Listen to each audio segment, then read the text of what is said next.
अयोध्या में राम मंदिर का विवाद जब न्यायालय में था, तब ये पत्थरबाज कहते थे कि अगर अयोध्या का फैसला हुआ तो खून की नदियां बहेंगी। हमने कहा वे गफलत में हो। ये नए भारत का नया उत्तर प्रदेश है।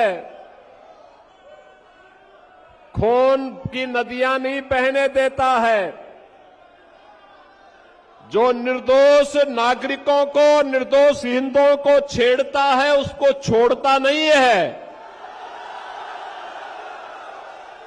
और बहनों और भाइयों, आज आप देखते होंगे यूपी में नो कर्फ्यू, नो दंगा, सर्वत्र है चंगा। वहां आज कुछ भी दंगा नहीं है, कोई उपद्रव नहीं है। बड़ी बड़ी शोभा यात्रा वहां निकलती है। हमारे जो माननीय करमवीर जी हैं, संगठन महामंत्री के रूप में यहां काम कर रहे हैं। ये इससे पहले यूपी में ही संगठन महामंत्री के रूप में काम करते थे और पश्चिमी उत्तर प्रदेश से आते हैं। वहां पर 4 करोड़ लोग कांवड़ यात्रा में भाग लेते हैं। 4 करोड़ लोग।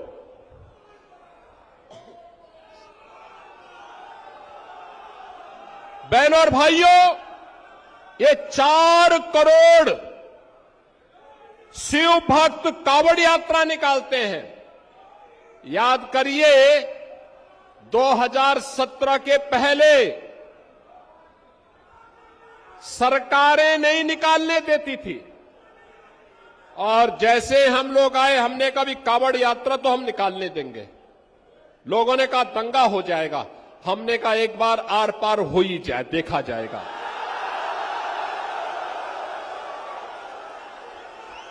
और बहनों और भाइयों, आप देखते होंगे 4 करोड़ लोग जाते हैं, तिनका नहीं हिलता और उल्टा हेलीकॉप्टर से पुष्प वर्षा करके पूरी यात्रा निकाली जाती है। और यह गौरवशाली इतिहास, और दूसरी तरफ हमारे सामने वो दृश्य देखने को मिलते हैं जब हम लोग ये सुनते हैं कि काबुल में अब नाम मात्र के ही 2, 4, 10 परिवार सिक्कों के बच गए। जब हम बांग्लादेश की घटना का उल्लेख सुनते हैं, जब हम लोग पाकिस्तान के अंदर होने वाले अत्याचारों के बारे में सुनते हैं, तब हमें सिख गुरुओं के उस त्याग और उस बलिदान का स्मरण बरबस हो जाता है। और इसीलिए आज के उस अवसर पर मैं आप सबसे भी यही अपील करने के लिए आया हूं। मैं आप सबसे यही अपील करूंगा और मेरा विनम्र अनुरोध होगा, किससे बढ़कर के हिंदुस्तान के लिए, हिंदू हो या सिख है, इन सब के लिए दूसरी प्रेरणा गुरु नानक देव जी से लेकर के गुरु गोविंद सिंह जी महाराज तक जो आदर्श इन सिख गुरुओं ने हम सब के लिए रखा है, वही हम सबको आगे बढ़ने के लिए एक नई ऊर्जा देगा।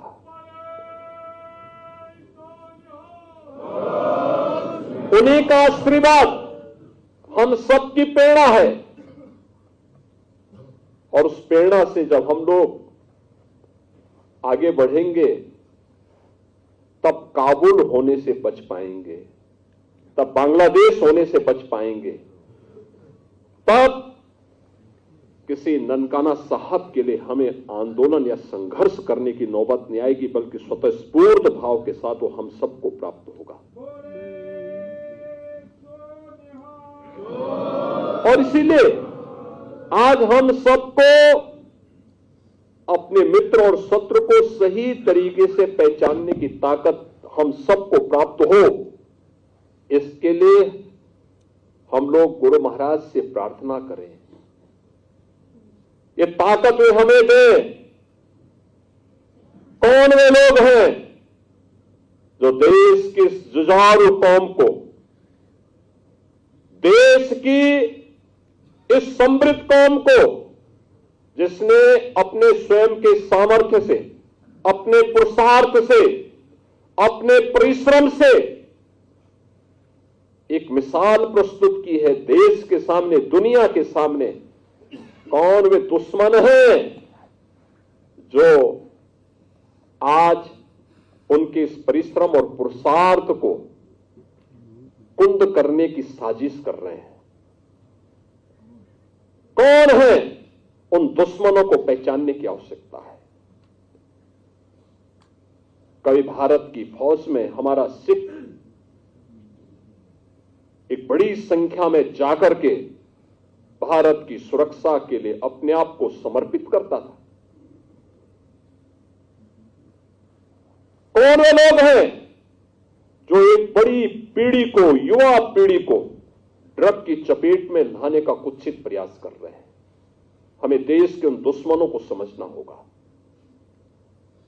उन दुश्मनों से सावधान रहना होगा। कौन आपस में हिंदू और सिखों को लड़ाने का कुत्सित प्रयास कर रहे हैं?